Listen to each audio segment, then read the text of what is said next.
Hello, everyone.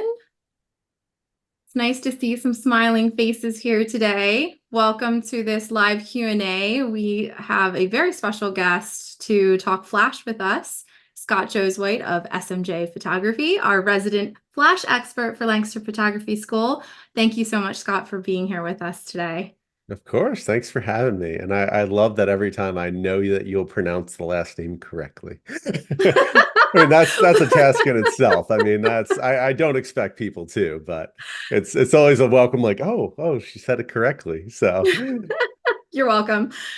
I did have to ask you though. I remember yeah. one of the first times I met you in person, I was like, so can you just pronounce your last name for me? And I was quite surprised when you said it. I was like, huh. But Yeah, I wish I could change the spelling of it, but it is what it is. So it is what it is. But anyway, we are very, very happy to have you here today. Thank you so much for taking your very, very limited time during busy season. And I know we have a lot of people who are really excited to hear from you today. So let's start really simple today. Let's all bring it right, back yeah. to complete basics. What is flash photography? When people say I'm a flash photographer or I'm using flash photography, what are they talking about? I mean, it's pretty simple. You're using light to help light people up. And when we're talking about flash, we're not talking about constant light. We're not talking about like a video light per se. We're talking about a little something portable that puts off a little flash that helps light up your subjects. And that can look a lot of different ways, as we will talk about today. Yes, thank you so much. I feel like a lot of us don't start using Flash. At what point in your photography journey did you start adding that Flash to your camera? Oh, it's crazy to think about it, but I started pretty much right from the beginning. I know I'm one of those psychopaths, right? So basically, I was just trying to learn everything I could when I got started. And therefore, one of those things was like, hey, you need to be able to use this flash thing when it gets dark, or you're in a situation where, the lighting really isn't there. And so therefore I started just putting it on the camera, playing around with it. And yeah, there were a few scenarios right off the bat when I got started where I had to use it. And no, I didn't use it well, but I was able to kind of squeak by for a little while I worked on refining my skills. So I always tell people, and as we always hear ourselves, getting started and just trying it is better than waiting for perfection. So just put it on, try it out, play around with it. You're going to struggle, you're going to fail. That's part of the process. But by doing that, it at least gets that process started, and you'll start seeing improvements a lot faster rather than waiting until you think you have all the answers and skills down yourself. Because trust me, I don't have all the answers and skills down myself either. It's always a work in progress. Yeah. Yeah, that's really great advice. I love hearing that. Just get started. Just get that Flash on there and just start working with it. Yep. Throw Um, out that manual. Just put it on and just start pressing buttons and see what happens. And then watch some videos, check out the manual, all that stuff then. But really just dive into it and play around and see what happens. Where did you go to learn formally the first time where you're like, okay, maybe I started on YouTube videos and manual, but then who did you turn to first Well, I'm going to date off? myself right here with this one. All right. So there was a website, they're still around. Creative Live was the big thing back when I was getting started. And basically, they had lots of free live education or stuff you could purchase. And basically, I did pretty much all that because YouTube wasn't really the big thing that it is today. So that was kind of like the YouTube back in the day for a lot of us. And so I just watched a ton of videos there and would literally have my camera and flash in hand and watch the video. And I'm like, okay, press that button, press this button. Okay, okay, all right. I think I got an idea for it. And then, of course, go to do it live and completely fail miserably, and then go, okay, what happened? Let me try again. So it was a lot of trial and error for a little while. I'd say about 6 months to a year before I really started feeling comfortable at all with it. Yeah, and I think that's a harsh reality for a lot of people that, they want to learn, take a class and then immediately know how to do it and see the results immediately. And photography is very much a touch and go, learn as you go, practice, practice, practice until you figure it out situation. Wouldn't you Yeah. agree? Absolutely.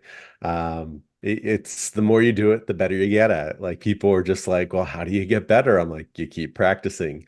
I went and did lots of test shoots and I did a lot of assisting, third photographer and eventually second photographer to get that experience and be very upfront about that with the people you're working for. And some people will give you opportunities and some might not, but eventually you'll work up your skills to a point where you can start working with the people that you aspire to. And then you'll really pick up some additional tips and tricks along the way there too, like I did. And that's what really started helping out was I've done over 400 weddings now. So this stuff is really second nature and it becomes that way with that type of volume. Now, I have to say, working with you, I have worked with you on weddings in the past, and Mhm. we have one this Saturday. I'm excited to work Yeah, with yeah, you again this absolutely. Saturday. But working with you, you are one of the very few people that I can say has a solid understanding of both the natural light and the flash side of things. Mhm. And I think that just shows your experience and how long you've been doing this for. A lot of us start out really specializing in one area or one lighting technique or one shooting technique and stick with it. But I feel like you have really stretched yourself over the years to really learn it all. And I know that even though we have drastically different styles, I know that you can come and shoot with me and match my style with no problem. And that is saying something really, really amazing about your ability to understand the light itself and understand what's happening in all the different situations. So I just had to give that shout out.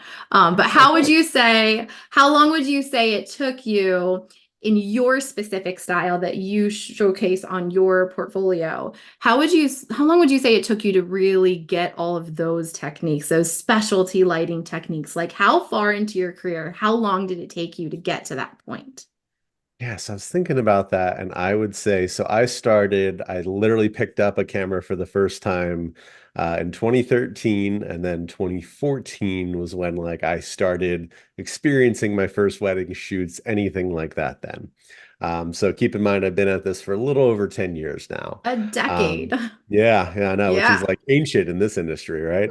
Yeah. So I would say probably around 2016 was when I really felt like I had started to dial in what it is I was looking to do. Like 2014 was, hey, I'm just getting by. I don't really know what I'm doing, but I can kind of make some things work if I really play with them. 2015 was like, okay, let me try some things here and there, trying to figure out my style. And 2016 was kind of like, okay, let's really start taking this and playing around with it and feeling more comfortable with it on a regular basis there. So, I know a lot of people, like we mentioned, want that overnight result or, like, oh, I've been practicing for months. I'm like, cool, come back to me when you've been practicing for years. Because that's truly what it will take in order to get comfortable with this. And yeah, I mean, I've been practicing this very style for going on 8 years now, with hundreds and hundreds of weddings. And so that's why, yes, it does come quickly and easily to me because of that fact. But it hasn't always. And yeah, it just takes time to really get that dialed in. Yeah. Yeah. I have a question here from an attendee that I was going to Yeah. read and just see if you can answer it for him. It says, I'm new to photography and would like to learn how the challenges you faced at the beginning of your career helped advance your photography career. Hmm. Such a broad question. It could go so many different ways. Well, Um, take it however you are processing it in the moment and see where it takes you. yeah, I think the biggest and most difficult challenge that most photographers face early on in their career is figuring out the flow of the workday and balancing trying to get the photos they want with also the client experience. Hmm. This is where I feel like a lot of people run into issues because the photographer's aiming to try to do a specific thing. They're not able to execute it quickly or easily. And therefore, sometimes on the wedding day, the couple might be frustrated or just want to hurry things along, or they'll just say, we're done with photos. There's a lot of that. And I experienced that myself early on. They're just like, okay, we done, we good, like you got it. And they just want to keep moving along. Or some couples won't say anything, but later on, you'll hear kind of down the road of like, Yeah, we liked our photos overall, but we were, just kind of like we wanted to just keep moving and doing things. Um, So really keeping in mind that this is a couple's wedding day. First and foremost, it is not a photo shoot. As much as they might even say they want it to be, they really, really don't. They want good photos, but they also want to enjoy their wedding day. So keep in mind that the client experience comes first and foremost. So while I love to use Flash and love to do all these things, I will always put that to the side in place of making sure that the clients are happy and have a really good experience on the day of. And yeah, that literally means on some days I will not use Flash at all for like all of my couples portraits, which is really rare. But it does happen from time to time if I know that I'm short on time or the couple's maybe a little stressed and just is not going to handle me slowing down and trying to do my flash work with them. So that always becomes the most paramount thing that I would just stress and stress to anybody who uh, is getting started and just like all gung ho about photography. It's great. But also slow down and remind yourselves that the couple's experience comes before anything that you get to do. And then all that other stuff is just kind of the gravy at the end of the day. 100%. Thank you so much for speaking to that because it's true. When we're starting off in our careers, we get so excited about doing that one thing that you learned, like, oh, I want to put the veil over their heads and take that shot or whatever it is that they want to do. And it is about the client's experience first and foremost. Would you say that you have to know Flash to do weddings? Controversial question. Uh, so do you have to?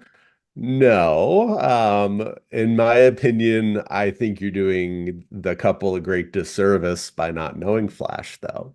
And mainly because not saying you have to use it in the way that I use it, but because these are memories that happen in a split second. They're one moment and they are not repeated.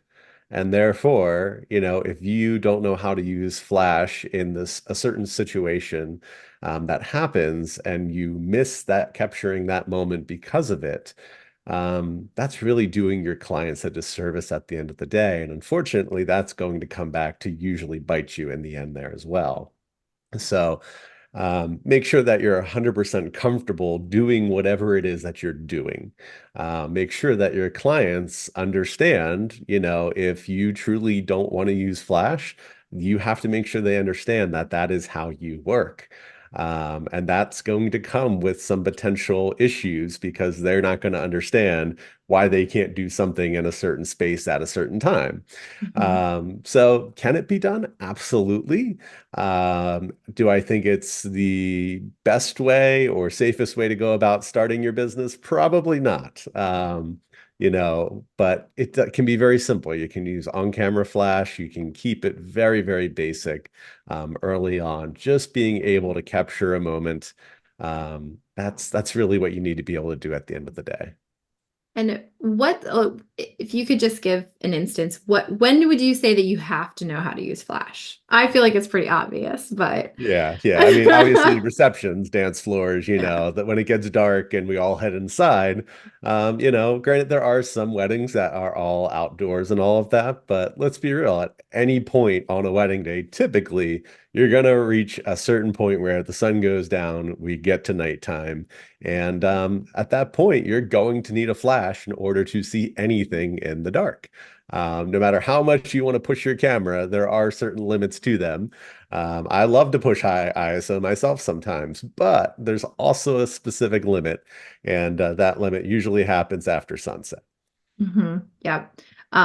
Being completely open here, in my first year that I started shooting weddings, I did not know how to use Flash. Hmm. And I was very open with my clients about that. In our meetings, I would let them know I do not shoot with Flash. Of course, I didn't say I didn't know how to. It was very much, posed in a way that this is my stylistic choice. Mhm. And, I'm not going to tell them I don't know how to, and I'm scared to death of using it. But that was the truth of the matter. And I never, no one ever, it was not an issue, But looking back, oh gosh, I wish I could have. And I do use Flash in a very different way than you do, but at the Mhm. same time, man, the things that I could have done for them having that knowledge. But we all start somewhere and we move forward at whatever point. And, it's just a good idea to learn, I think, too. So I would Yeah, I would agree with you on all of there's a that. lot of situations that you're going to get into in weddings, and weddings are unpredictable. We never know what could happen. And being able to quickly adapt and just be like, oh, sure, yep, I can make that work. Grab a flash, go over there, photograph whatever happens, rather than nope, guys, we can't do it right there. We got to move over here and do it at Mhm. this point. That's what creates a lot of issues, a lot of tension, and whether your clients know about it and agreed to it or not, it doesn't really matter. It's still going to become an issue for you at some point. Yeah, I 100% agree. Another attendee asked the question, what advice would you give someone who aspires to shoot like you? Don't do it. No.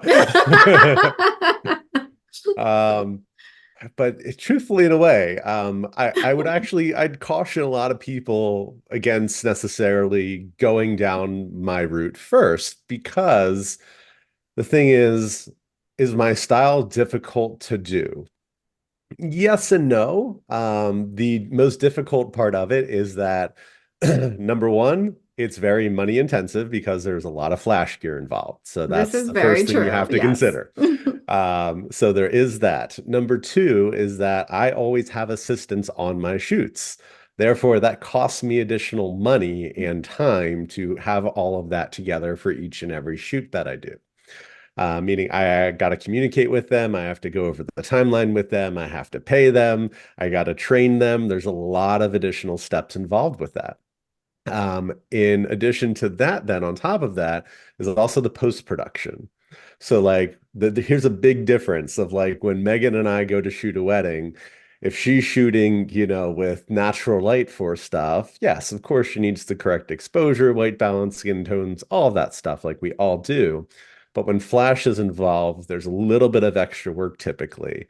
And especially for how I do things, I have to do a lot of Photoshop work of removing my assistant, removing the flash stand legs. There's lots of little things that come with that there.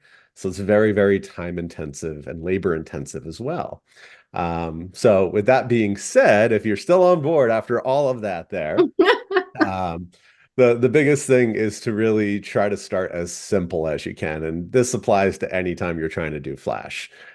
Start simple, master doing on camera, then go off camera with one light, then eventually build in a second and a third until you're at the point where you can do however many lights you need to for any situation you need to.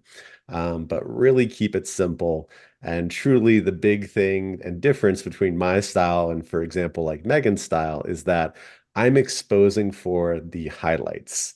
So basically, whatever highlight there is in the scene, I'm just going, okay, I want to bring that down so it's a little bit darker than usual. So I'm usually going a half stop under, maybe even a full stop under, kind of what the ambient light typically is. Then I add in my flash at that point. Whereas Megan would be like, nope, I'm going to keep it ambient, then add in a little flash for just a little bit of kick, Hmm. to help just kind of fill in shadows there. So that's the big Right. difference in, those two styles. It's really what is your ambient light exposure? That's where it all begins and really bases off of. So when people say, how do you shoot for somebody like Megan? I'm like, well, instead of underexposing, I expose just like she would, which is equal for where the scene is. If you're Right. doing it my way, you go under. Pretty simple overall. Yeah. So, trying to kind of restate that for those who are listening, when you talk about highlights, exposing for the highlight in the scene, meaning like the light bulb. So if there's like string Yep, lighting or something like that, that's the highlight. That's the brightest spot in the scene. So Scott exactly. is making sure that those light bulbs really look like the light bulbs in the scene. So he's going a little darker with his exposure to make sure the light bulbs aren't glowing balls of light. Whereas I'm okay with them being glowing balls of light. And I'm just using my flash, like Scott said, instead of to necessarily light the subject brightly, I'm trying to light the scene so that the entire scene is a little softer and brighter. Yep. So there is a big difference, but we're still doing the same things essentially. It's very And this is why it's similar. also really important too. know what good exposures are. Like you need to master your natural light and know what that looks like to your eye because it's different for everybody. My eye naturally goes a little bit darker. Mhm. Megan's eye naturally goes a little bit brighter, more true to life. And so getting that down and being consistent with that will not only help your natural light photography, it will also help your flash photography as well. Absolutely, for sure. Can you talk us through what that simplest lighting setup would be? And then maybe something a little more fun and like something that you would teach, not that you have to go into a lot of detail, but a little something that you might teach in one of your like advanced classes. All So right. the simplest of simple would be, I mean, that's one light, that's as simple as you can get. So one light, have it in front of your subjects to light them up and fill in their faces. And then take that same light, put it behind facing the couple, and you get some really cool backlight. And then you can flip it around and have it like face like a solid surface, like a wall or something. And then you can turn the couple into a silhouette. It's one of my favorite simple, easy things to do. And it's basically creating three different shots, one more traditional and then two more creative, literally by only having to move the flash just a little bit each time. So that's about as simple as you can really get with things there, while still getting a little creative and covering the basics. and that's to say that the light is off the camera in that situation. So you Yeah, wouldn't be able to have it on your camera and do all three of those things. You would only correct. really get one of those situations with it on Yeah, camera. yeah. On camera is very rare for me. I'm typically always off, but that's just me. Then as far as complicated, whew, that can get really crazy. I've been known to use 4 or 5 flashes in some photos. And that can look something like a light on the couple, a light behind the couple to help separate them, and then using some additional lights like adding in colored gels to kind of paint the scene with whatever colors that I would really like to add to the scene there. So essentially kind of turning a completely boring space into something that might have blue, purple, red, yellow, kind of splashes of color all throughout the scene there. And that's definitely a much more advanced thing. I don't suggest you try to go out and try that. And it takes me a while to even do those types of shots there. But they are fun when the situation calls for them. And that's a really great point to bring up too, that even though you are such an expert at it, sometimes it's not like you just set the lights up and like know exactly what the settings are for each specific one and boom, it's done. It takes a little bit of trial and error, wouldn't you say, to shoot with Flash? Oh, absolutely. The best thing that honestly I try to do is have a really good second or assistant that can kind of entertain the couple or do other photos with them Yes. while I'm setting something up because this stuff takes time. It takes a lot of mental bandwidth as well, for all Mhm. the creativity and the technical know-how of it. So I can't try to talk to the couple and keep them appeased while trying to handle all these multiple flashes going on. So I need somebody to either take them and get them out of my hair or chat with them for a little bit. That way it gives me a moment to kind of get everything set up, test it, and that way the couple can just walk in without having to stand there the whole time, being like, okay, yeah, this is taking a while. Is this going to be worth it? And that's something we always want to avoid, especially when it comes to that client experience. And it comes back to choosing your photography style too, like you said when you cautioned people. It's this is one of the reasons why I don't love shooting with flash all the time, because I want to be entertaining the couple the whole time, and it's just a whole different vibe of how we work with our couples, which both work really well, and we both get 5-star reviews from almost all of our couples, but it's just a different way of going about it. Yeah. And I just think it's so interesting the way that both of us can do things so differently and yet come out with really happy clients at the end of the day. So, Yeah, it's all about just appealing to your ideal client and knowing what it is that they're going to like. Like, people don't realize I do all the traditional stuff too. The looking at the camera, looking at each other, all the posing, all the movement. I do motion blur stuff. Like I do everything that just about every other photographer typically does too. I just like to add in some additional stuff to kind of create something that's a little bit different than what most people are typically used to seeing. And sometimes I have the time to do that. Sometimes I don't. It just kind of depends on the day and feeling out the couple and what they're really into. yeah. What would you say is your go-to brand for flash photography? So, I mean, Godox is the name that everybody's going to recognize and be familiar with. But I would recommend purchasing anything from Adorama. They're up in New York City. Their brand is called Flashpoint. And it is the same as all the Godox stuff, except if you do have issues with your gear, they have warranties right here in the US. Whereas if you purchase Godox, you literally have to ship it to China. And therefore, you have to deal with customs, you have to deal with language barriers. There's all kinds of issues with doing that. And I tell you that from experience. The first time mine broke, I was like, this is a nightmare. I never want to deal with this again. And then Adorama introduced the Flashpoint line. And so I only purchase theirs now. They're the same price compared to all the Godox stuff. It's just simply you have US based support and repairs, which is absolutely priceless when your gear goes down. Are all the buttons the same on each one They between are. Godox and Flashpoint? Yep, they're all exactly the same and they work together. So, for Oh, me, nice. yeah, I didn't go replacing all of my Godox stuff. I still have a few Godox pieces. But anytime that one is just kind of it's nearing its end of life, I'll purchase the Flashpoint version of it. So that way, whenever that goes out, I just keep switching them out one by one. That's great.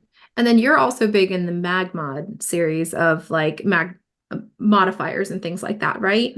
Yeah, yeah. MagMod is all a magnet-based system. And so no, it won't mess up your gear. I know that's one of the questions everybody always says, like, no, never messed up any gear ever. But it's really just simple and fast for modifying your light. So if you're just a big fan of just kind of throwing light everywhere and just having a more even look, like Megan does, just light everywhere, and that way everything's a little bit more even. That's a certain look, and that's fine. You don't need to worry about modifying your light necessarily then.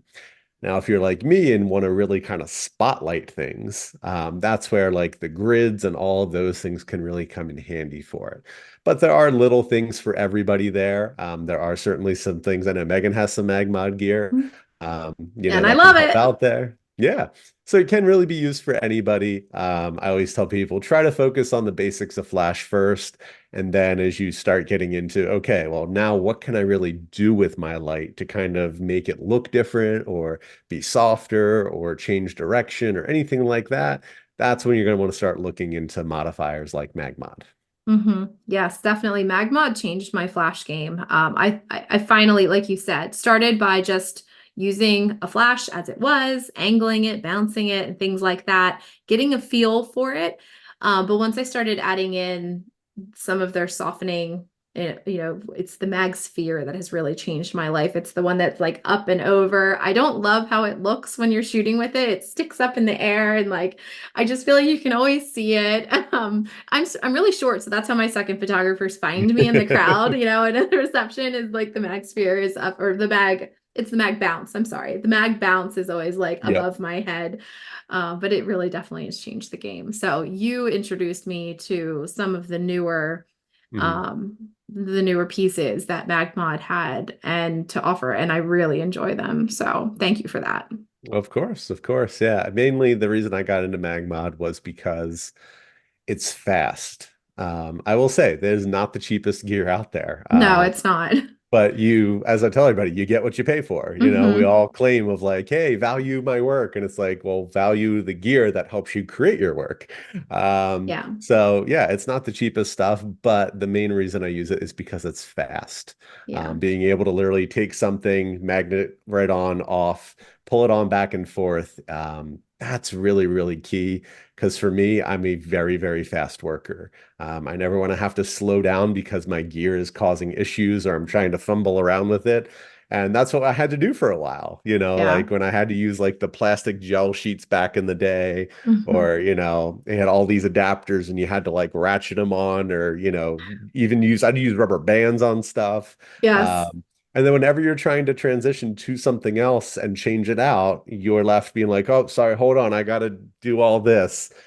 And it slows things down, and people are just staring at you like, hey, come on, can we keep things moving? Because weddings are Yeah. fast-paced events. They are. We have some questions here. Vilma is asking, she's not familiar with the mag mod, the terminology Oh, and things like that. Do you still have the web page that has links to all of your recommended gear?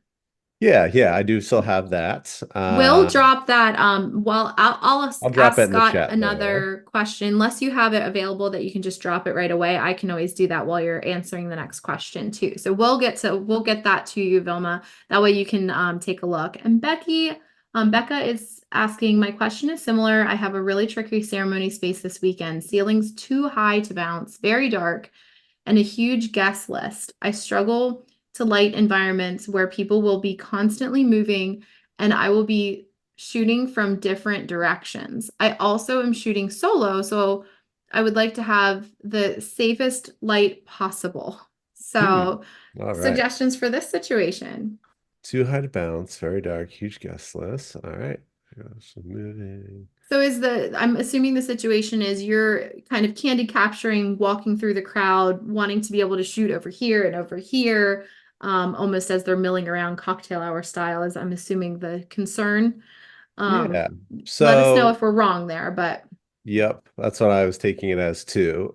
So this is what I always do pretty much no matter what, because it is so safe. And that would be a triangle setup of off-camera lights. So again, if you have this gear, wonderful. If not, you can do it with less. But basically, if you could set up three lights off camera in a triangle, basically by making that triangle, you can kind of shoot in any direction into those lights and have people be pretty well lit overall. And then I would keep an additional flash on my camera. Now, if you don't have that many flashes, that's fine too. Basically, set up however many flashes off camera as you can while keeping one on camera.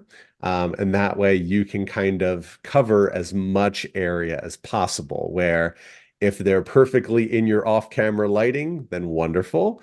And if they're not, that on camera flash as well, you can move, get to them, and capture it that way.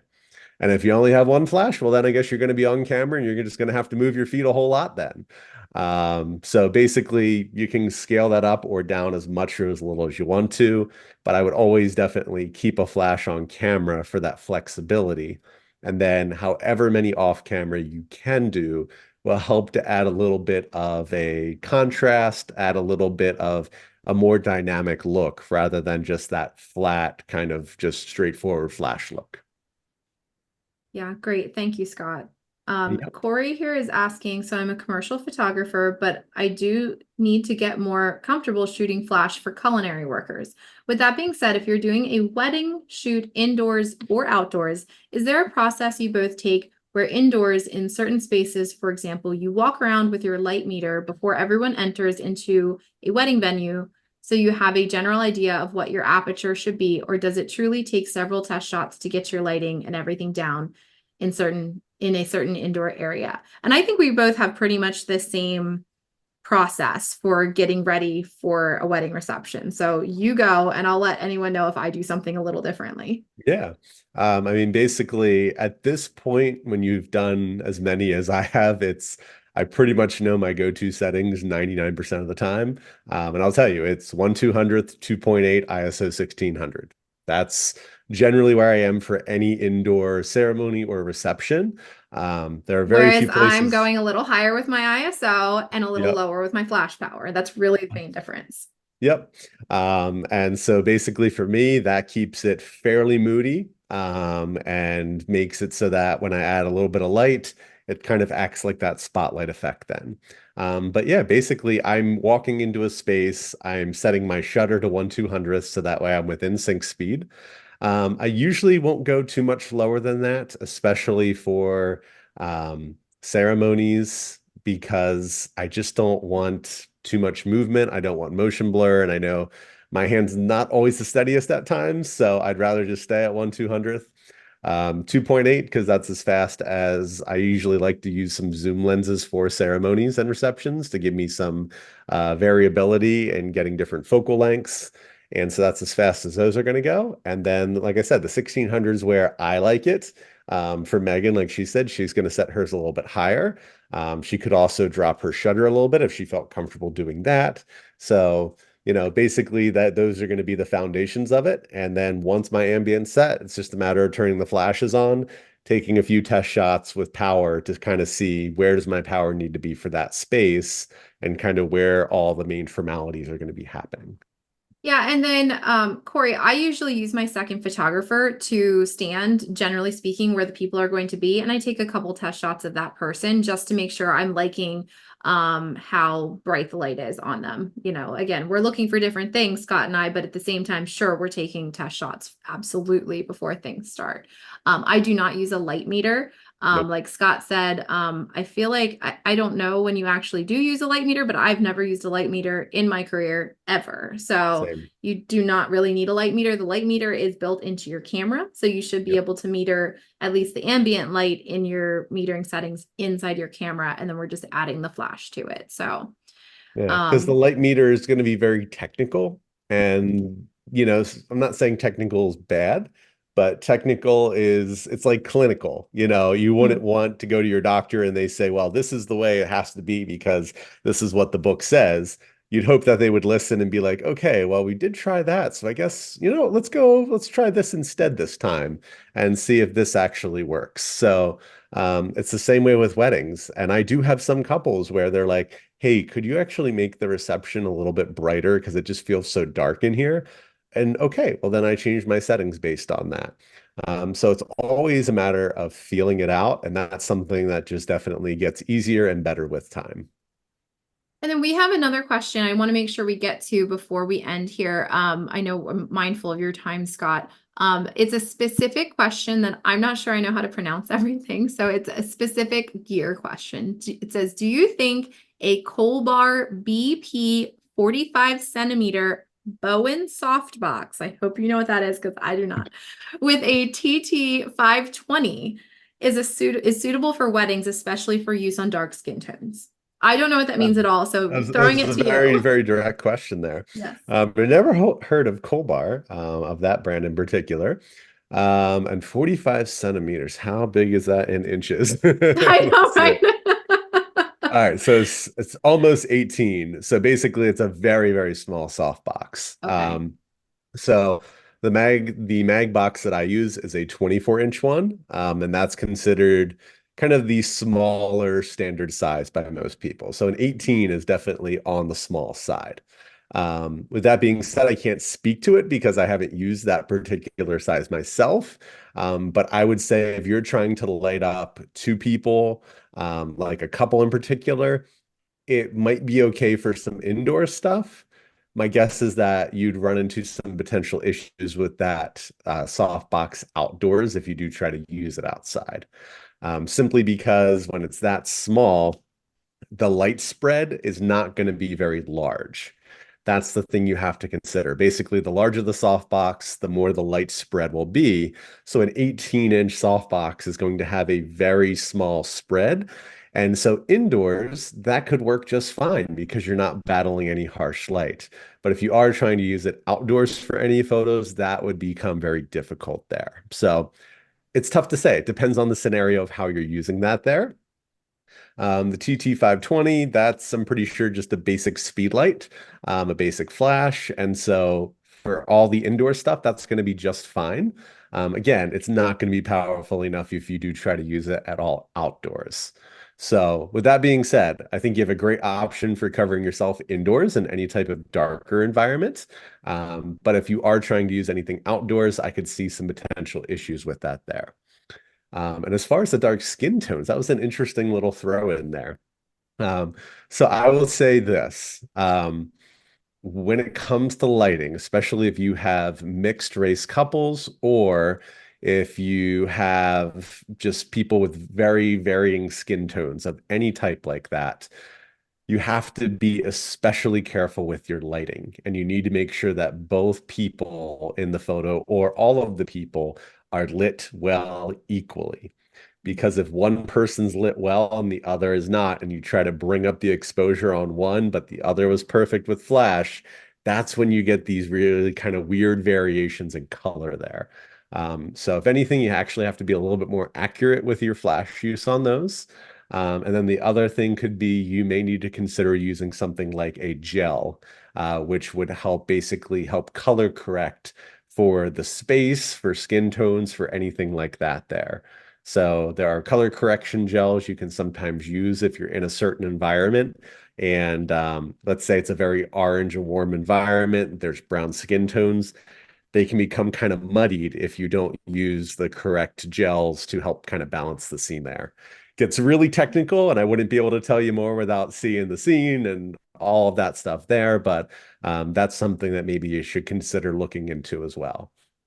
And I've done a little bit of interview malpractice here in that I don't think we've actually defined what a gel is, just in case someone has never heard of what that is before, because I think it's pretty common not to know. Yeah. So, can you just define a gel for us? So a gel is a little piece of plastic, and very simply, it has varying different kind of color tones to it.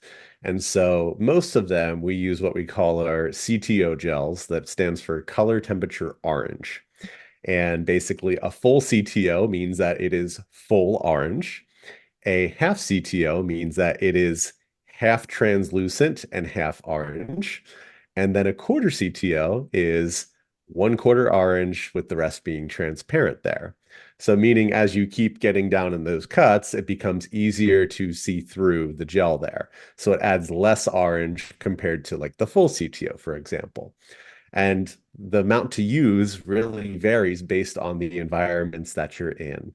Typically, for me, if I'm shooting in a barn environment that's very orange, that's when I'm going to use a gel per se, because it's going to help kind of so that the couple doesn't pick up all of these orange tones from the wood in the barn building there.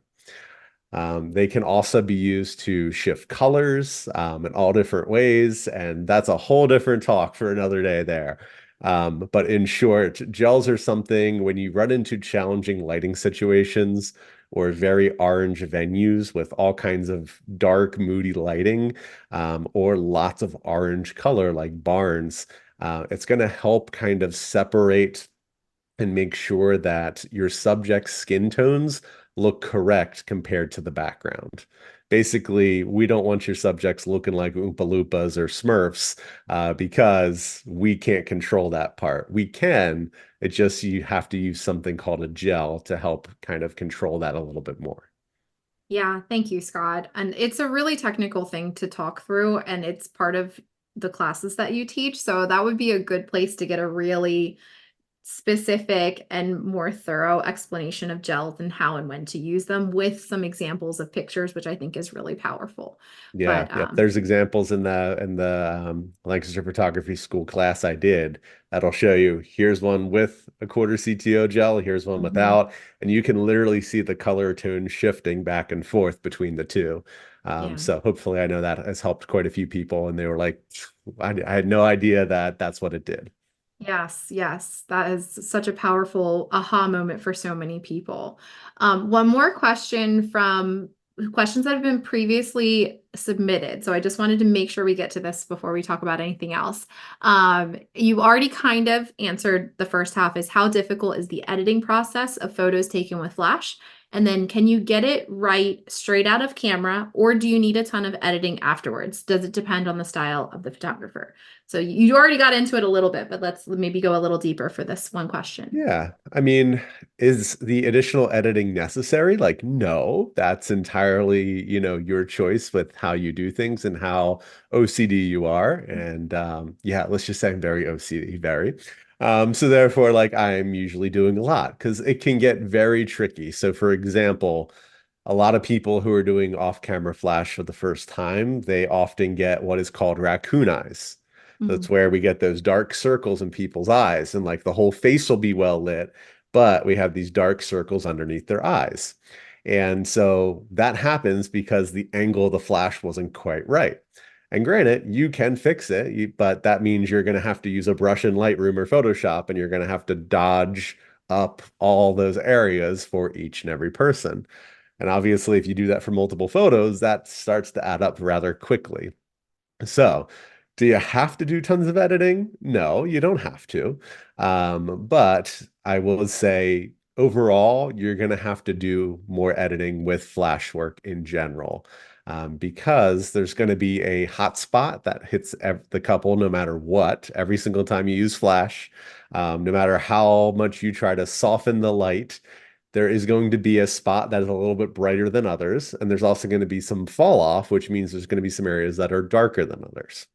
Some people are not bothered by all of that, and they're just good sending it as it is.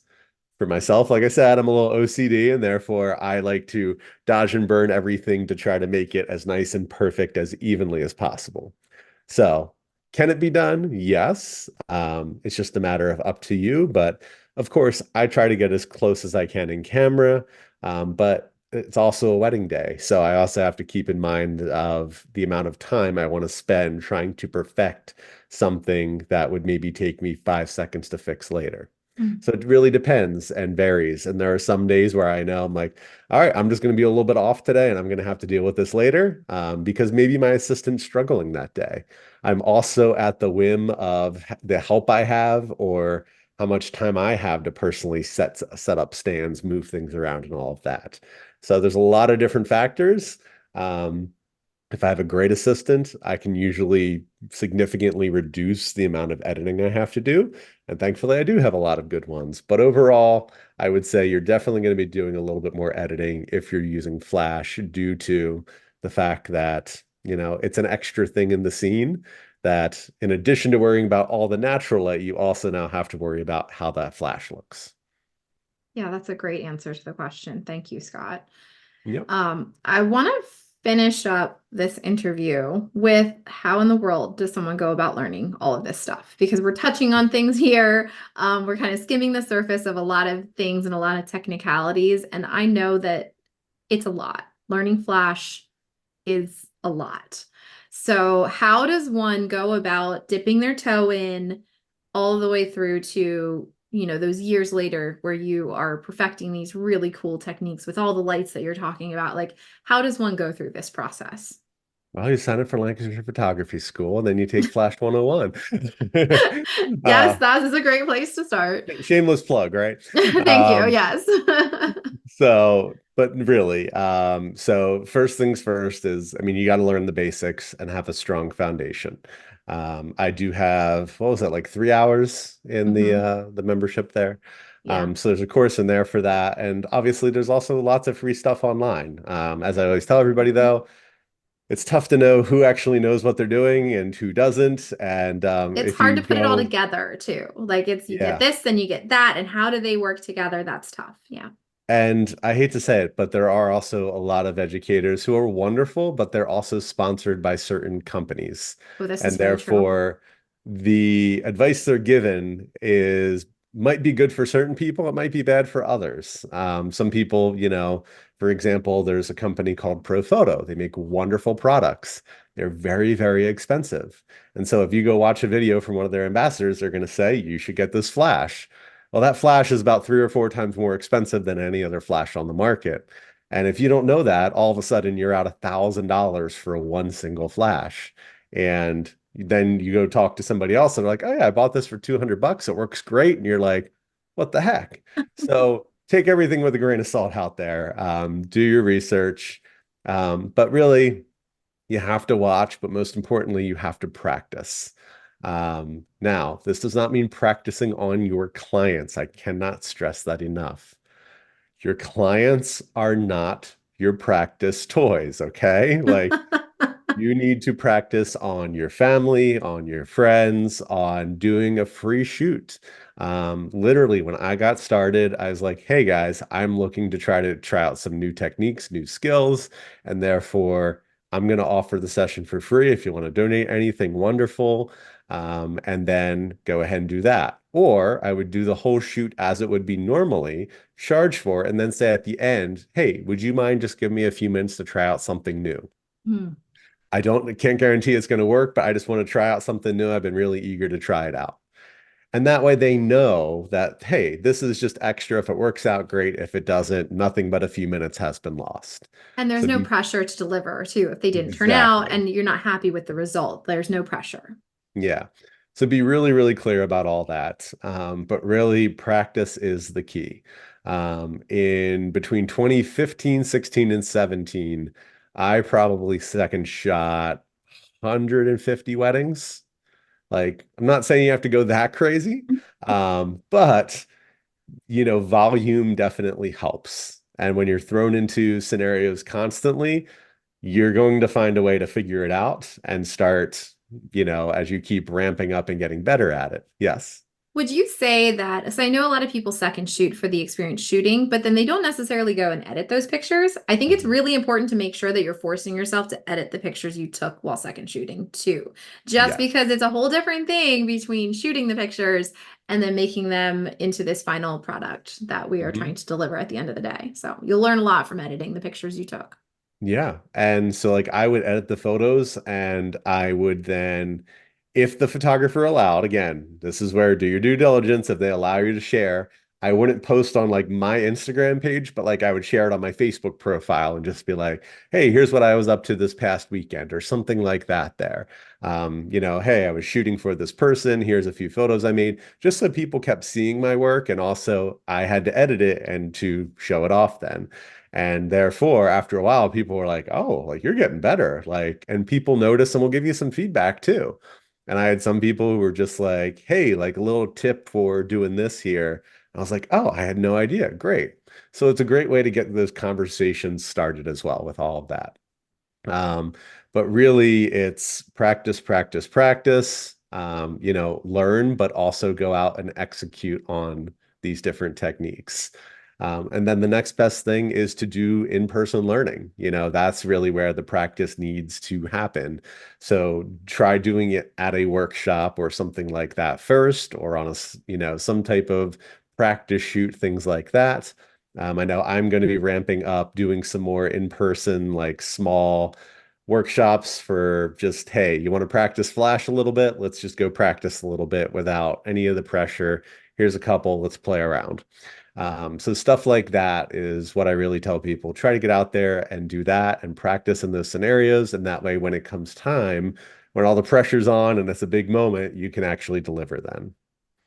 Wonderful. I love that you're going to start offering practice shoots too. That's fantastic.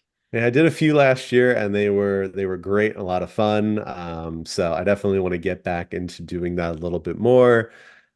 Just because I know most people, again, I don't want you practicing with your clients. I want you practicing on some random shoot where you can also have somebody to help you kind of troubleshoot on the spot of like, okay, I set everything up, my flash isn't firing, or it's not powerful enough. Like, talk me through how do we fix this? And that way Mhm. we can fix that on the spot. And that way, again, when you get to a real shoot, you know how to do it yourself.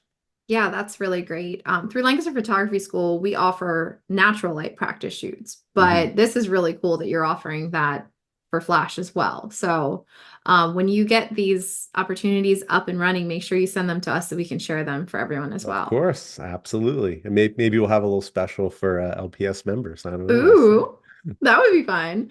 I will definitely share if you decide to do that.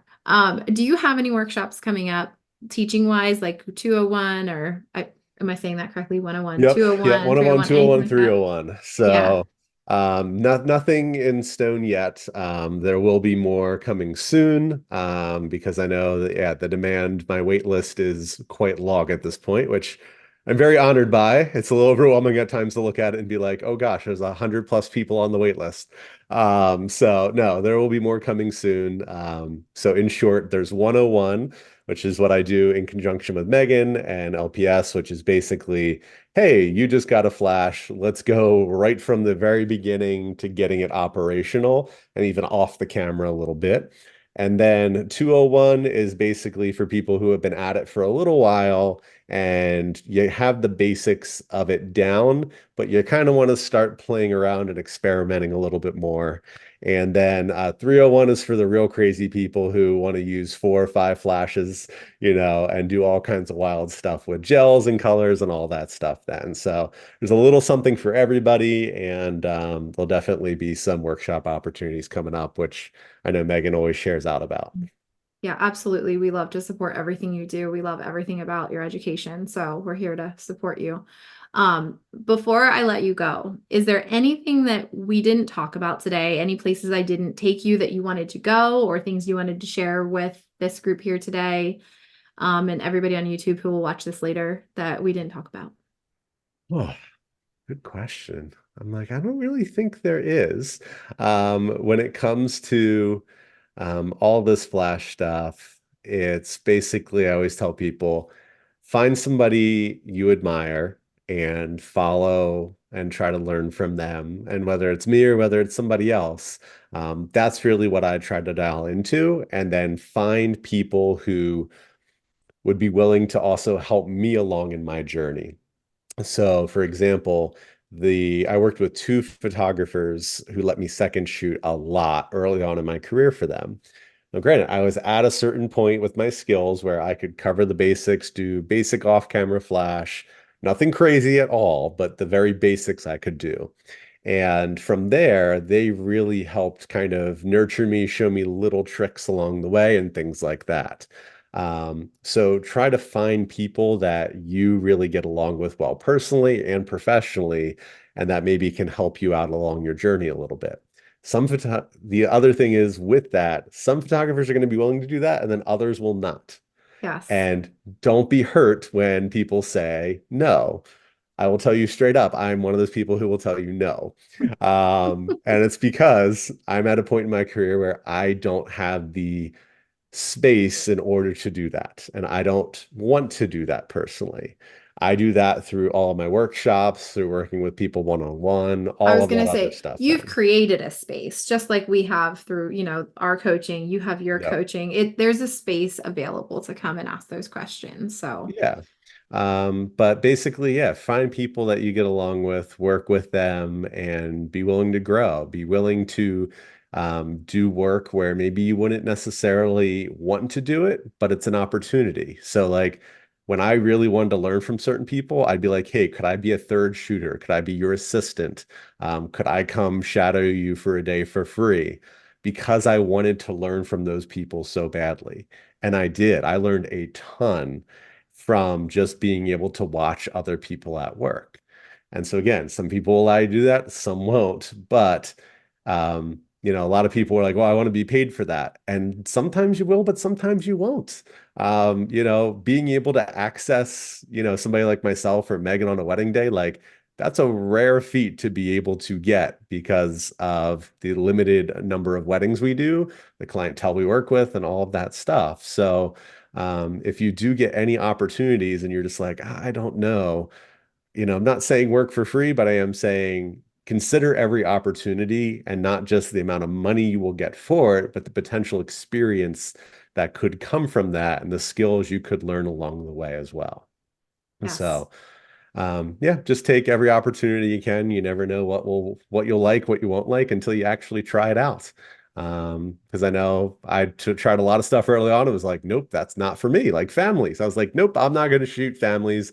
This is not for me. But I didn't know until I tried. So, Lastly, before we say goodbye, can you just please plug everything that you do, where to find you, where people can go to get more Scott Josuweit in their life?